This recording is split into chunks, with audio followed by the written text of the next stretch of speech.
This video is brought to you by CoolStuffInc.com, where you can find cool stuff in stock. Hello and welcome back to another day in the arena. It's me, it's CGB, and today in the arena, this IZZET Tempo deck seems to be absolutely storming the tournament scene on the wings of Storm Wing Entity. You see what I did there? So this deck actually won a tournament with almost 1,000 players, the Red Bull Untapped International Qualifier on August 15th in the hands of Anthony Arevalo. I'm sure that's how you say it. And the deck is a little different from what I'm doing, but we'll get to that in a second. 20 lands. This collection of cards, Sprite Dragon, Entity, Arcanist, 4 copies of Riddle Form, and 3 copies of Aether Gust in the main, along with Unsummon, 4 copies of Unsummon, Shock, Opt, and Samut's Sprint. So, I played this on stream after doing my Monday meta show, where I talk about tournament winning decks, and it was a lot of fun, but it was weird. Aether Gust is a lot rougher in Best of 1, and it's fine in decks that have a way to turn it into another card, like Teferi Master of Time lets you discard it and draw something else. Fae of Wishes lets you discard it and go fetch something else. Or you could always Aether Gust your own Hydroid Krasis and draw a bunch more cards. In this deck, you really felt it. The only thing it has to do that is the Royal Scions, and they're not that good. They're not bad, but they're not that good. So I didn't want to run more copies of the Royal Scions. So I cut Aether Gust, and what I realized quickly playing the deck is that Unsummon was your best card. Like, a lot. The opponent just couldn't make any traction. Mono Green and Mono Red especially had a hard time making traction against Unsummons being cast on them every single turn. So I added 4 Stern Dismissals to the deck to get 8 of this effect after cutting 3 Aether Gust. I also added 2 more Brazen Borrowers. What did I take out? Because I only took out 3 Aether Gusts. I added like 6 cards. Guys, in Best of 1, this deck floods every game. If you run 20 land, the shuffler is so freaking rigged. You flood out. You draw like 7 or 8 lands every single game. For those of you who don't know, the shuffler actually is rigged in Best of 1, even on ladder. The hand smoothing algorithm is what they call it, and when it looks at your opening hand, it looks at 3 different hands. 3. It started as 2, now it's 3. They actually made it even smoother. But it looks at 3 hands, and it picks the one with the closest lands to spells percentage ratio of your deck. So, if you want a 2-land hand, that's where you got the idea that you could go like as low as 13 lands and still get 2-landers on a pretty regular basis, which was the basis of my most ever viewed video, which was Mono Red, which is always a stain on my reputation. In this video, we went down to 16 lands, and we're abusing the hand smoothing algorithm because we are a 2-color aggressive deck that draws some extra cards. I don't think that you can do this in a deck that doesn't draw extra cards because you'll just be stuck on 2 land forever and die too often. But in this deck, thanks to Crash Through and Opt, thanks to the Scry from Stormwing Entity, thanks to Dreadhorde Arcanist recasting them, I think it's totally reasonable to go down on land. So we're down to 16 land. And a big reason that we do that in our 2-color deck is because adding more lands actually makes it less likely that you'll get a dual land. See, right now it's 50-50. Half of the lands in our deck are dual lands. That hand smoothing algorithm will prefer 2-land hands. So most of the hands we get to look at will have 2 lands. About half of those with this configuration will have a dual land. Any hand with a dual land is like perfect. Like that's what, because in a 2-color deck, you have to have access to both colors or nothing good ever happens to you. So that's what it's all about. If we increase the number of basics to say 6 and 6, like a responsible adult Magic player, like a grown-up with big boy or girl pants, then we're less likely to have a Temple of Epiphany in our opening hand. We're more likely to have 2 mountains. Derp. So Another reason to keep the basic land count low and play stupid land things. It's kind of like cheating, but it's encouraged. Regardless, though, this was a very difficult video to make, and I am saying this from the future. I've already recorded the games. I'm re-recording the intro. Ta-da! Because there are a lot of games where we just don't play Magic. You do end up mulliganing. You like have to mulligan because you get 2 mountains or 2 islands, and then you mulligan again, and you end up keeping like a 3 or like a 4 card hand, and you just do nothing. But it's kind of amazing because that's about like 1 in 5 games. The rest of them, you just get to play this insane deck that never runs out of gas, runs everybody over, and the opponent makes no battlefield traction because all their stuff is bounced or dead. It's really absurd. So anyway, I showed you the original list in case you want to use that. This is the best of 1 technology. Go down to 16 lands and abuse the shuffler, and I think you're going to see the highs and lows of that experience. For me, it's really swingy. I don't feel like I'm playing proper Magic at all. I feel like it's even more about luck than normal. So this is going to be a wild ride and another roller coaster of emotions in the arena, but that's kind of what I'm here for. Apparently you are too. A little more entertaining that way. Also doing stupid land count experiments. Maybe the channel is good for that. Anyway, long talk, long intro. Let's dive in. Let the nonsense begin. Riddle form. 2 lands. Let's go.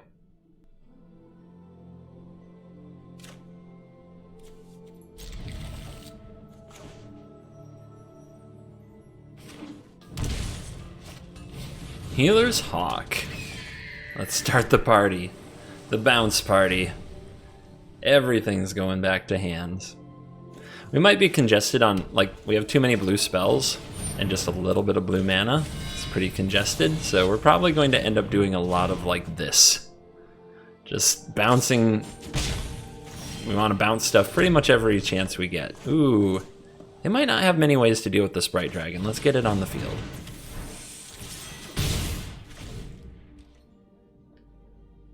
Boros, though, is that Winota? What do you think? There's the Heliod. Put a counter on it. Good job. Alright. This is awkward. If I stern dismiss the... Like, I want to be stern dismissing the Heliod because I want them to play it again and again and again, but we have to do something about this freaking Hawk. I guess we hold this back. If they attack, we Samut Sprint ambush it? I like that.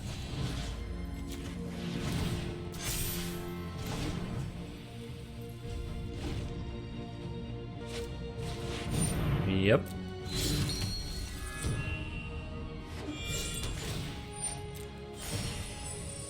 Oh, please.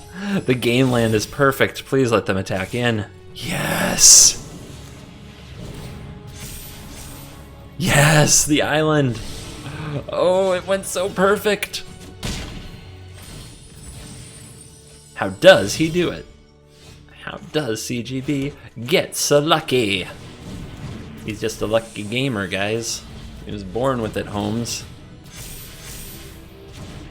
You will never have cards on the battlefield, and my little dragon army will grow and grow. Tempting to play the riddle form there, but I think just getting the other dragon out is going to be better. They're going to gain life, so it's better to have a clock that grows than a clock that stays the same power and toughness. Here's my crash through. Let's do that. And then we have to decide whether or not we need to use a Brazen Borrower. Or play the riddle form. Let's hold up the Brazen Borrower. No, let's... I think we can... Yeah, I think we can just kill the opponent next turn and do this at instant speed. I'm not sure how much life they're going to gain, but I don't think it will be enough. Life's Bounty, I guess we have to do this now. Petty Theft. Send back the Daxos. Nah, send back the Heliod. It's more expensive.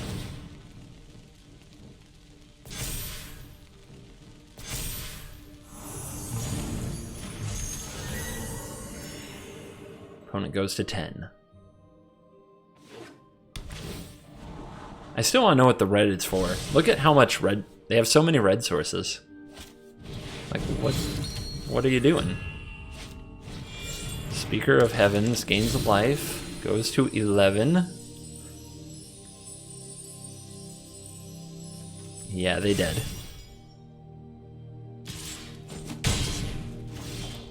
The endless realm of the unsummoned continues.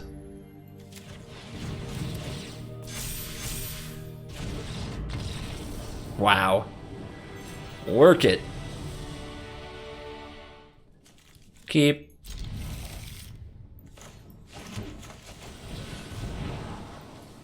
Bottom. Land. Ugh. Did it. Best Magic player alive. Nothing but mono red, dudes. Only mono red is played here. So, if I play the Sprite Dragon, I guess there's a chance they don't have the answer for it, and I guess there's a chance I draw off the top, but I think it's better to make sure that the Stormwing entity happens. I think that's the best thing to do. Unfortunately, it means I put the shock off for a while.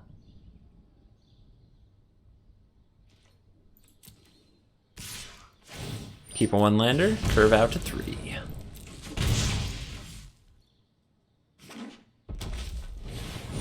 Alright, we do have to shock that too. Ugh. Alright, then that's what I'll do.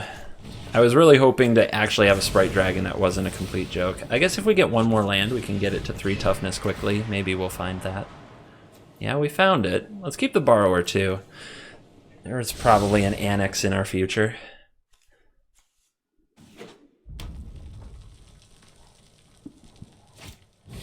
Yep. Easy magic, man. We all know what the mono red deck does. So, do we go for the Sprite Dragon? We can't borrow this turn if we do that.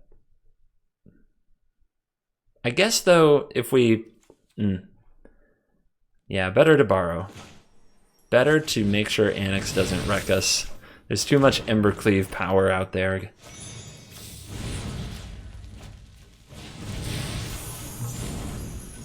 And just when I thought our Sprite Dragon was not going to be a total wimp in one game of Magic that we played. But, take 6. It's fine. It's fine. We'll just have to do it without you, little guy.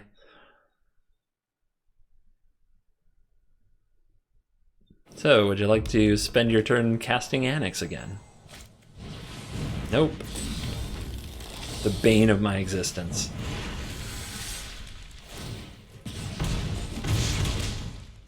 Fortunately, their hand was too full.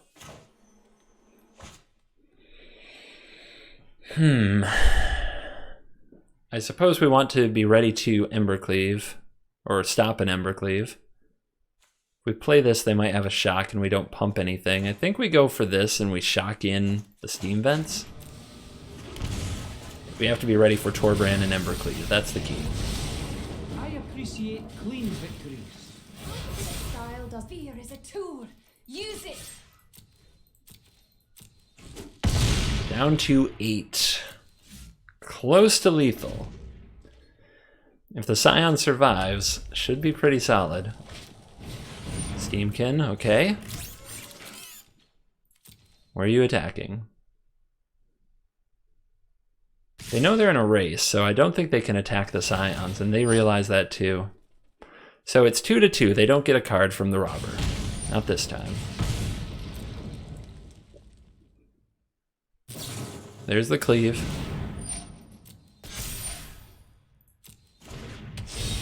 Where are you attaching? Alright. So this is 1, 2, 3, 4, 5, 6, 7, 8, right? If I use Petty Theft on my turn, 1, 2, 6, 7, 8. So we take this. We take this and go to 2. And we don't Petty Theft. because we have lethal. Sprite Dragon, you did something. Congratulations. Make sure we pick the right one, because they're both +1s. I've picked the wrong one before. Every attack. And there it is.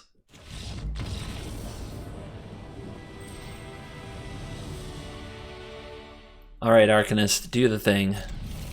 Let's go.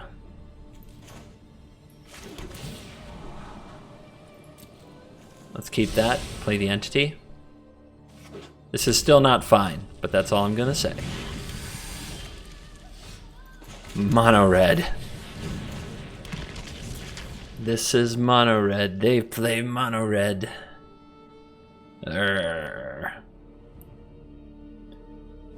Everything I hate the most about Magic in one place. Oh good, a target for my unsummon. You love to see it.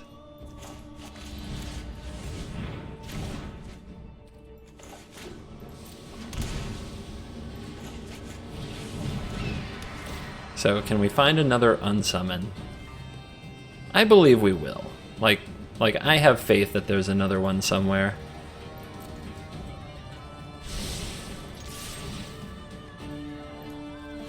So we're going to use this one now. Either a shock or an unsummon, we'll find it. Oh! We don't have to. We don't have to. My internet died in the middle of that game, and now we're back. We're playing against the... This is an Abzan Doom Foretold deck. I played against it before. Pretty bad matchup. Pretty bad matchup because they're a pile of removal, so our cheap creatures don't do much. But we do have to watch out for Doom Foretold. Let's pay 2 life and try to set up. Alright, so Charming Prince gets shocked. If nothing, then we opt. Sprite Dragon starts the beatdowns. Hopefully doesn't run right into Oath of Kaya on turn 3. I don't know. Do I have to play around that? Do I have to wait? Riddle Form would be better, that's for sure. Sprint, not good here. Hey, it's Riddle Form. Alright, so let's play around the Oath of Kaya.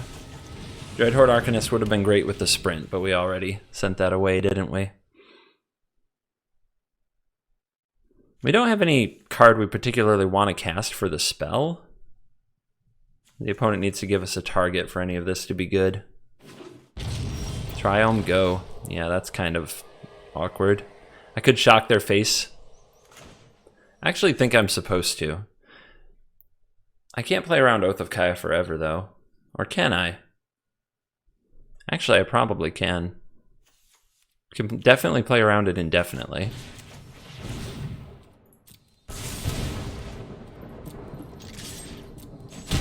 And now if they go for Doom Foretold, we have the Dismissal to bounce it.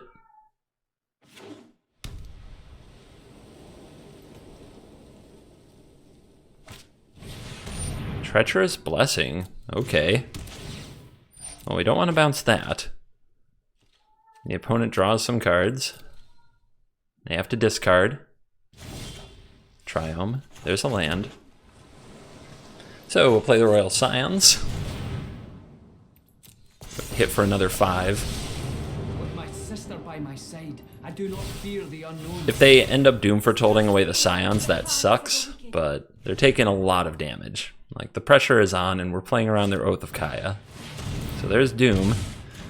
Bouncing it's gonna be pretty brutal. We could flash in the Borrower and sacrifice that, but I don't like that one bit. Let's give up the Royal Scions. They did the thing. They turned on the Riddle Form and helped us hit for more damage. Let's Brazen Borrow the Doom Foretold. Activate the Riddle Form, and then when they play it again, we'll Stern Dismiss it, and that should pretty much be the game. This game was actually determined by, I think, information. We knew what our opponent was playing, and we used it against them. If I hadn't known what I was playing against, this game would have been a lot harder.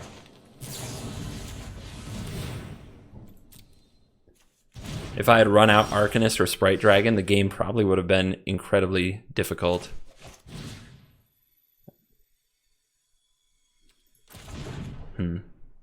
Now I think we play the dragon, because they might have a removal spell. And we want the counter from the shock. And get every possible damage point in. So that if they kill the Riddle form, they're dead. Because of the damage from the blessing. And away we go. Feeling brazen today, you guys.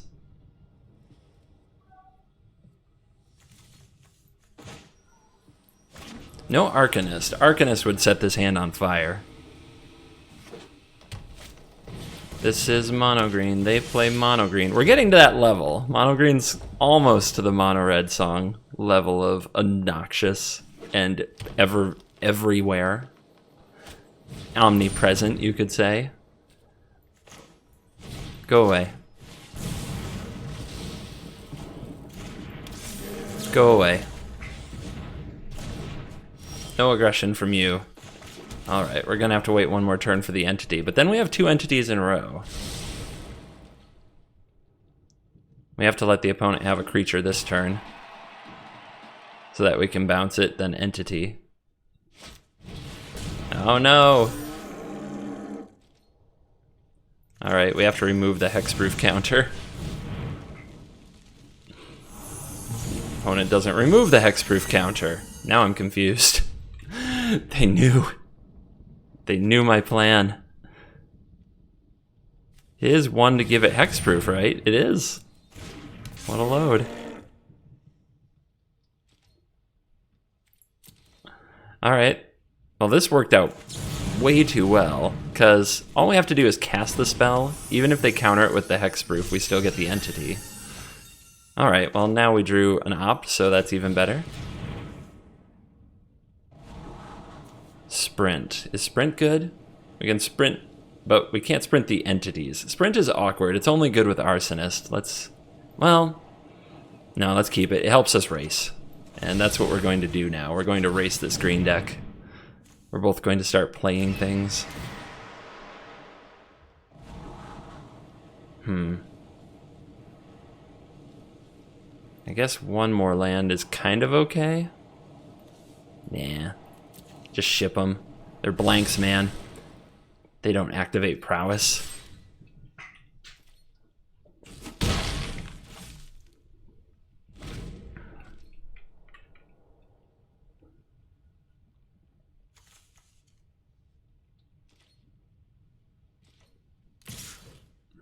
Yeah, no blocking.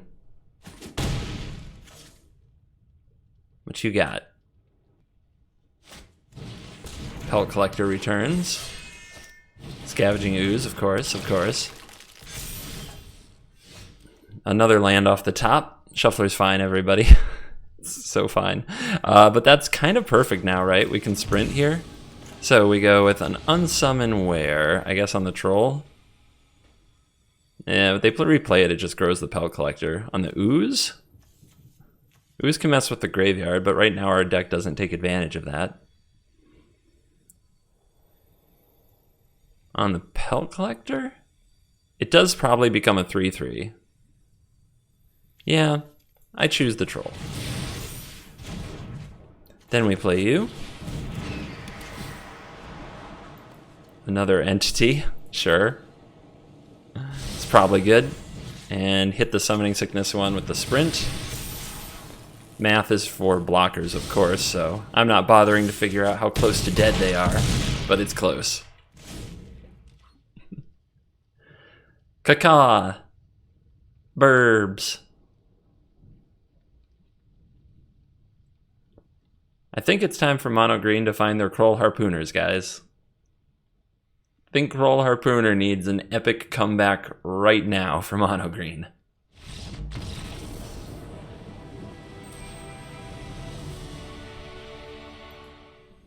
Good hand, good hand. Keep it coming. I love Arcanist in this deck so much. I will keep this. We have a lot of threats. Which one is good? Against the Hawk? Which one is good? I think I want the Arcanist down. If the opponent plays a Pridemate, we can double shock it. Burbs. Yeah, the times I've played Burbs, I've been pleasantly surprised by the power of the deck to just whipsaw the Burbs around. All right, let's get some spells going. Let's try to opt into another land.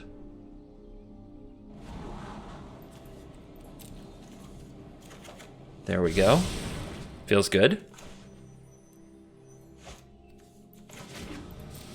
I think we go for the Entity, biggest possible birdie. Yeah, we know you have a Sailor, dude.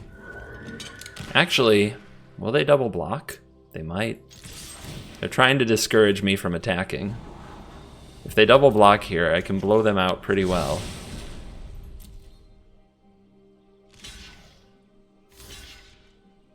What a pro. Alright, let's use the Unsummon here because it is removal in this case. No, let's use the shock because we can still opt. Alright. Oh yeah, rip them to shreds.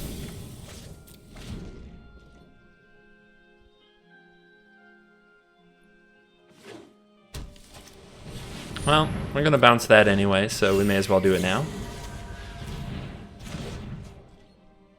Boing. Things are going badly for you.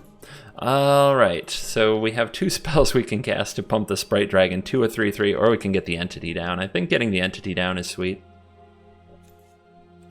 And we'll shock the Hawk.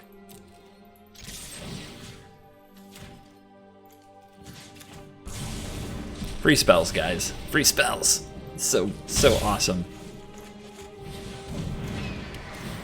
Caca! Let's hit our land drop and have Stern Dismissal ready to go.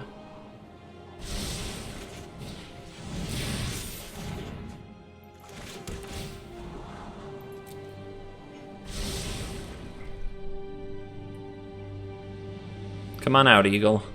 Let's play. I'll bounce you again. Loyal Pegasus. Can't attack or block alone. Alright, Sprite Dragon. We can bring back the Unsummon.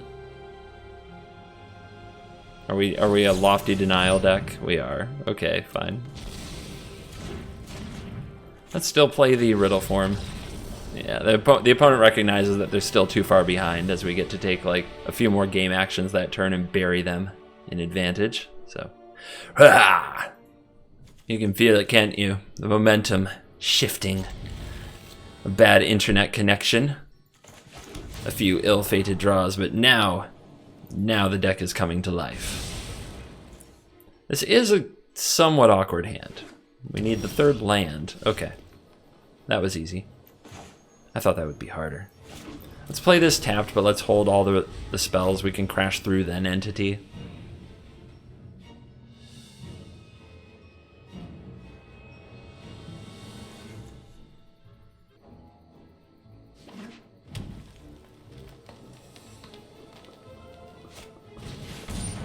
Horn Beetle. We call that a shock target where I come from. I think so we can shock it now, or we can save the shock for our turn to play the Entity and save the crash through to pump the Entity. I think it's smarter to save it, which is kind of weird. Not intuitive. If I had known I'd just draw another, would I do things different? I don't know. The 4th land seems pretty good. Lets us play our whole hand and lets us actually use the Sailor. So I guess I'll keep.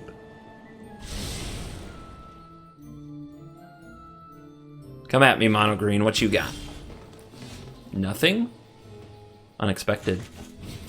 Definitely unexpected.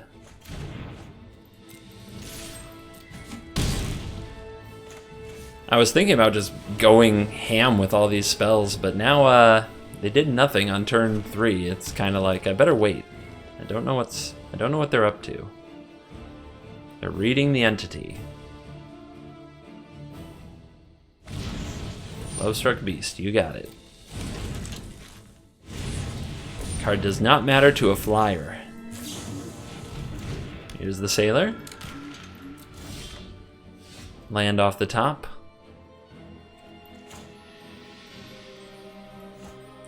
Unsummon the token, make them play another one. How much damage can we do? 1, 2, 3, 4, 5, 6, 7, 8, 9, 10, 11. I think we need to hold the unsummon. It usually has better targets, although going face is very tempting.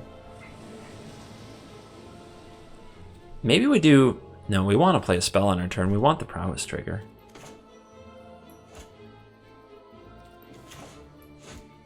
This is tough. Alright, I will unsummon this now.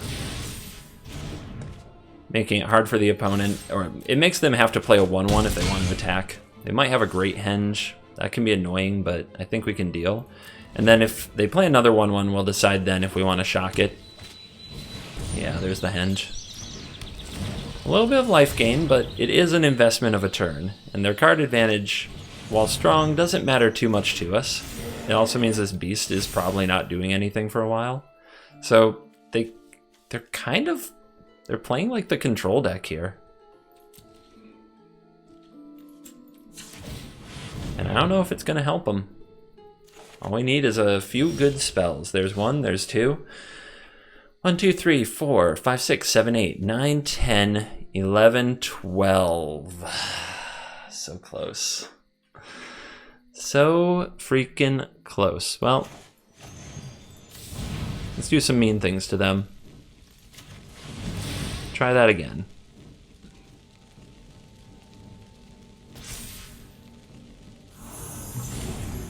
And try this again.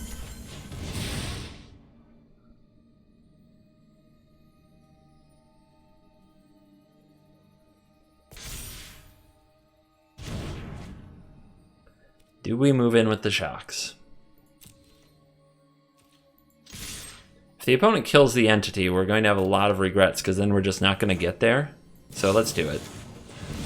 Our plan is on the table now, guys. This is what we are going to do.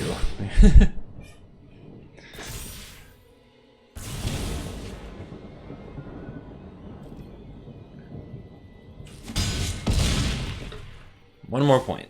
That's all we have to find between the Brazen Borrower, the Sailor, and the entity.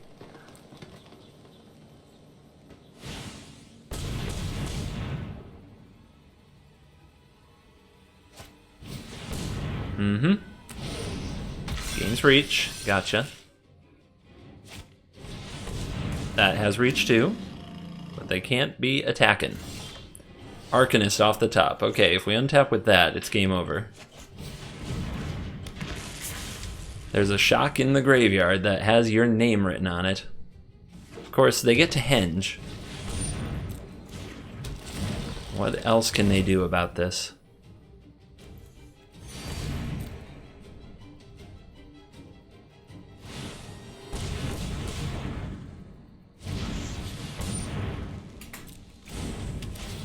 Beastie, draw. 4 mana to go. They need another Gem Raiser. A Stonecoil Serpent would work too. Okay. Trying to draw Stonecoil. Can they do it? A fight spell? A fight spell would buy another turn.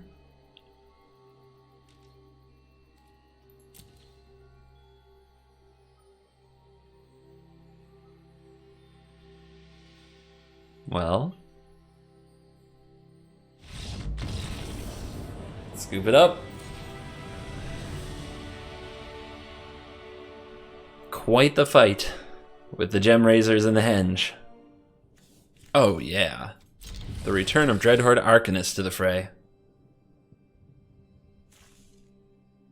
Temple's pretty much on fine third land duty. Mono red is just mulliganing so that the Robber of the Rich can be stealing cards right away. It's no big deal. Wait, what's this? Overgrown Tomb? Let's go, Dreadhorde Arcanist. Do a number on him. We need to draw a draw spell like an Opt or a Crash Through, or a land. And then this hand is good. Otherwise, this might get awkward. Well, I know you don't have Growth Spiral. Turn to eliminate. Must be nice. There's a land. I guess we play the Stormwing entity. Feels pretty weird to shock face and play Stormwing entity, but I think it's the right play since we saw an eliminate. Okay, we've got some threats. This is good stuff to draw. This is good stuff to draw to keep the pressure on the opponent.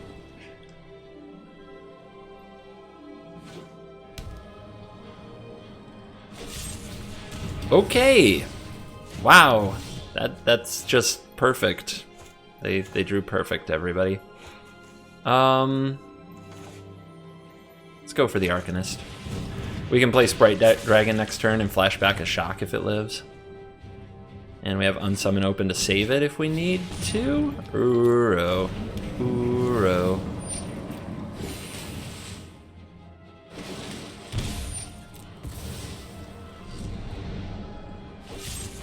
Wow.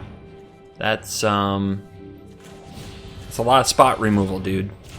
I wish I were playing a value deck to punish the hell out of you for your choices, but I am not. I'm not in position.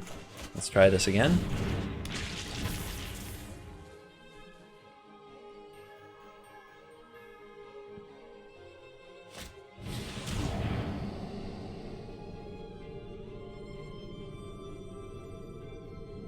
Man, they drew all the filler cards of the deck.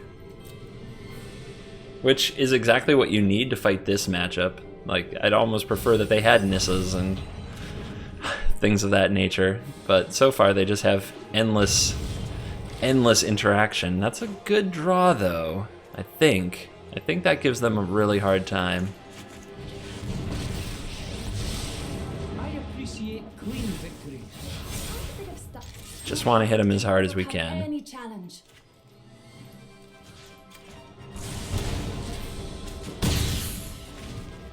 They're going to bring the Uro back. We're going to have to bounce it.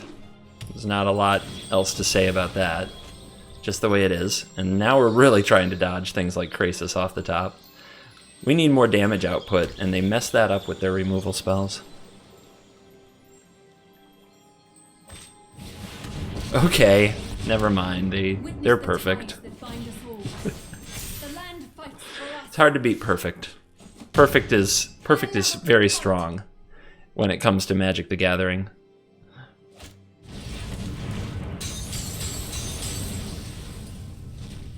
So let's see, can we kill the Nissa? We have to draw something better than we have. That ain't it.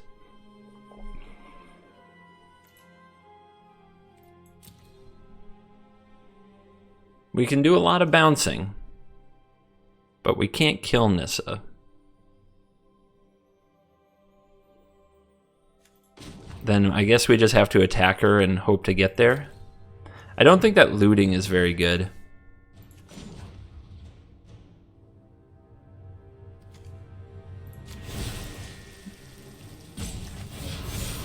There is no virtue without bravery.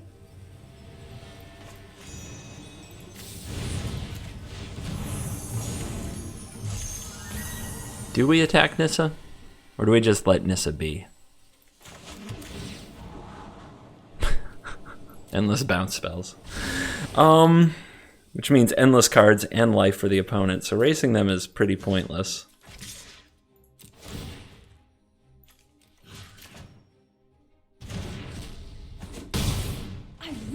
God, this is gonna be an absolute train wreck. I should have bottomed this. It's not that useful. It's too redundant.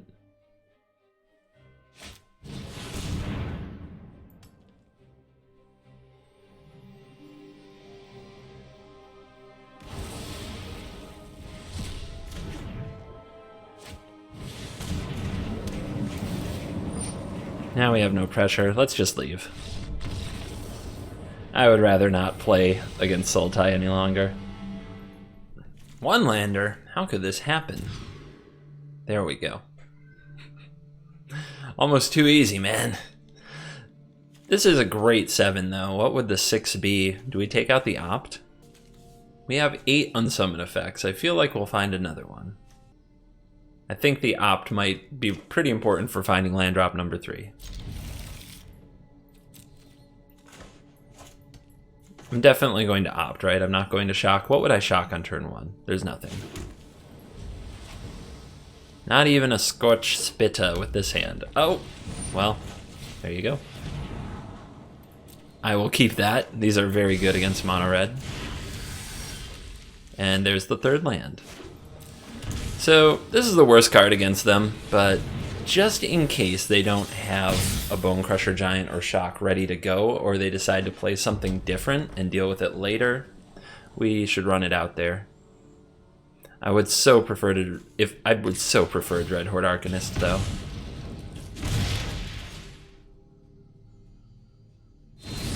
Yeah, they always have it.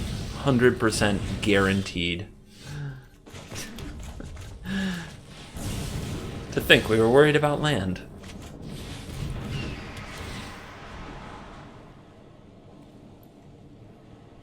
Shuffler's fine, everybody. I guess we just keep these and we try to win with this Stormwing Entity. Just Stormwing Entity for the win. Let's go.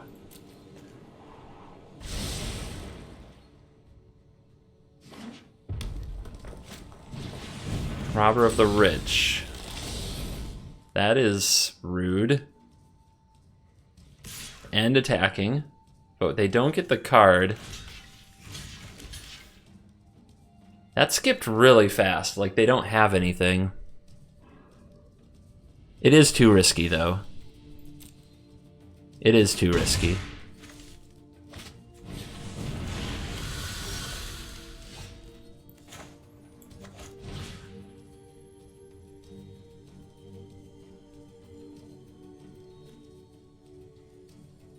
We don't want them to get the shock.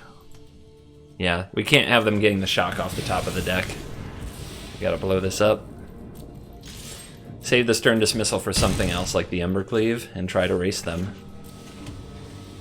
It's like removal spell, hit for 4, removal spell, hit for 4, removal spell, hit for 4, and then we need to hit for 3 more after that. So whatever card is under this shock needs to be a doozy. A doozy? Is that a thing people say?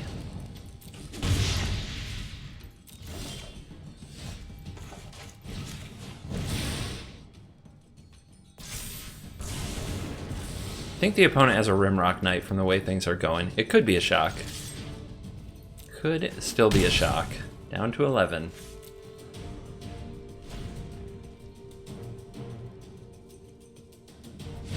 Bone Crusher. We have to take 2 to target that thing. It sucks. And the card! It's a doozy. Hallelujah. You know, bouncing the Bone Crusher here, though, if they do have a shock, they can kill the entity. They can kill the entity.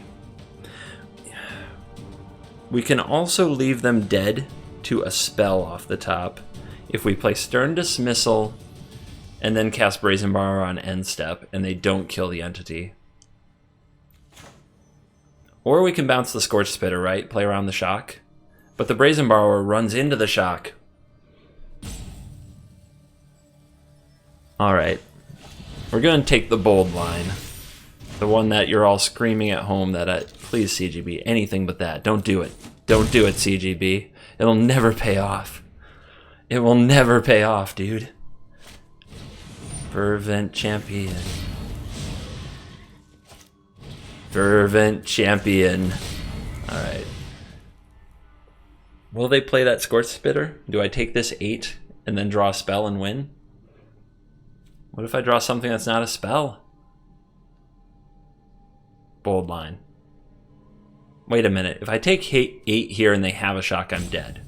So that's no good. We have to do this. Then am I dead? Am I dead to taking 5 here? The next card has to be a good one. We need a flurry of spells to close the game.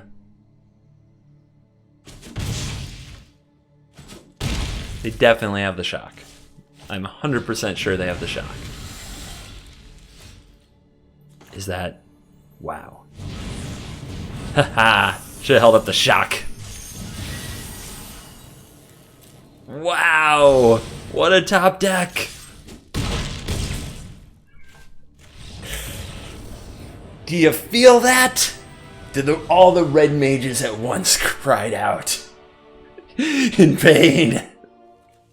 It's a good hand if the Sprite Dragon lives. I have not had a Sprite Dragon with counters on it today. It just doesn't happen in best of one, man.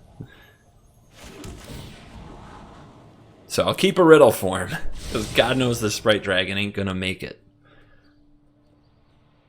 Are you mono red? This is mono red. They play mono red, mono red, mono red. Nothing but mono red.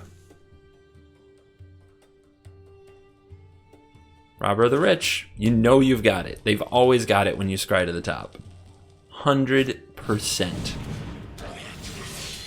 What the heck is this? Goblin Crater Maker.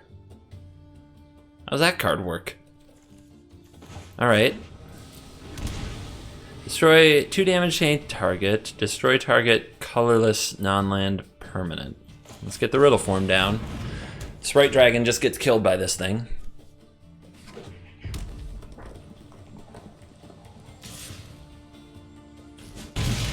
$16. Light up the stage. I mean, it acts like mono red. It casts the spells that mono red casts. But what's a Goblin Crater Maker doing here? It's fresh. It's freshness. All right. We're going to want to bounce this. Yeah. Let's go ahead and shock this. And then attack with this and save the opt. No, I really want to find land. So let's see. We're going to play the opt this turn anyway. Let's dig first. Bingo. Kind of a sad one. Because we have to play... We either have to pay the life or play it tapped. I think tapped is the answer this time. I guess we can hold on to shock for a second and at least see what they do. Take 3. We know they're going to play the Annex, right? It's their best card. So let's kill this before that. Decline. We don't want to give them a target. They could... I don't know what they could do. Don't worry about it. Just let me just make up words. That ended up being post-combat. Alright, play you. Unsummon you. This is great. We get to get the Sprite Dragon out of range. Sprint you. Pirate can be sprinted and attack, so that's good. Hit him hard, down to 9. You and your Fervent Champion, Mono Red.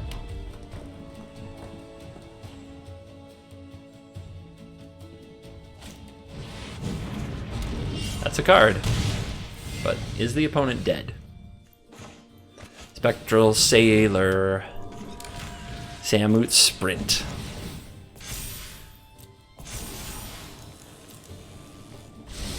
$10 damage. Get him. Unsummon Despair.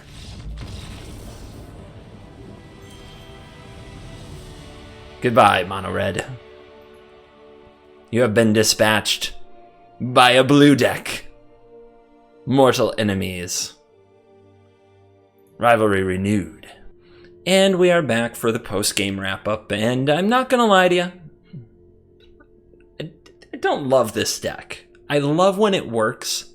The lows are too low for me. Like, even if 3 out of 4 games I do the thing and I feel awesome about it, but 1 out of those 4, I'm like, this deck is stupid. How does it ever win? None of the pieces work. I got completely run over. I had to mulligan twice. I never drew the 3rd land or the 2nd land. That happens too. Whenever that happens, I'm off it. Like, I just want to immediately delete the deck and never play again. So my tolerance for that RNG is pretty low. I think that varies for people by quite a bit. Some of you, that tolerance is just fine. You can concede and move on to another game. For me, like, the losses haunt me. They, like, hang out on my shoulder like gremlins, poking me. And it makes me want to play a different deck very badly. So, dual color aggro, 16 lands. Just go ahead and throw away like 1 out of 4 games, but absolutely dominate the other 3. Or play control, where every single game is like a miserable challenge, but you have to run 28 lands to avoid missing a land drop. Magic's a weird game, guys, but that's the thing about it. It actually somehow appeals to people of all different tastes and types by doing things this way. So try this out. If it's your jam, by all means jam, and do experiment. Like, see how low on the land count you can go to make it work, and feel free to let me know in the comments. Thank you all for watching all the way through the video, my rambling intros, my rambling outros, my insanely high highs and low lows in the game. I'm glad you enjoy it. So I'm recording this. I've been recording ahead for a few days. I'm trying to get a buffer up because I have a birthday coming up and I want to be able to take a family day. So I'm recording this the day after a video processed. It had a processing error on YouTube. I uploaded it. It uploaded fine, but it just hung out on 0% processing, and I couldn't post it. And it stayed that way for 2.5 hours. So the video was posted 2.5 hours late. And you guys, oh my goodness, you would think the world was coming to an end. Like Deep Impact, man, Armageddon. Just 2012 or whatever that movie was. Like, Roland Emmerich was on the phone to direct the latest apocalyptic thriller featuring the day that CGB didn't post a video on time. And I had so many people in my Twitch stream like, where's the video? Where's the video? Where's the video? My Discord like exploded. People were adding me on Twitter. It was absolutely wild. And while that was pretty overwhelming, we had a really great stream that day. We had a lot of fun with it. And it made me realize that you guys are insanely passionate for the regularly posted content. So to you insanely passionate types out there, you're cool. And I don't mind you getting rowdy. I can handle it. And it deep down, I know it comes from a good place. So thank you for watching this video and all the others. And as always, I will see you in the next video. Goodbye.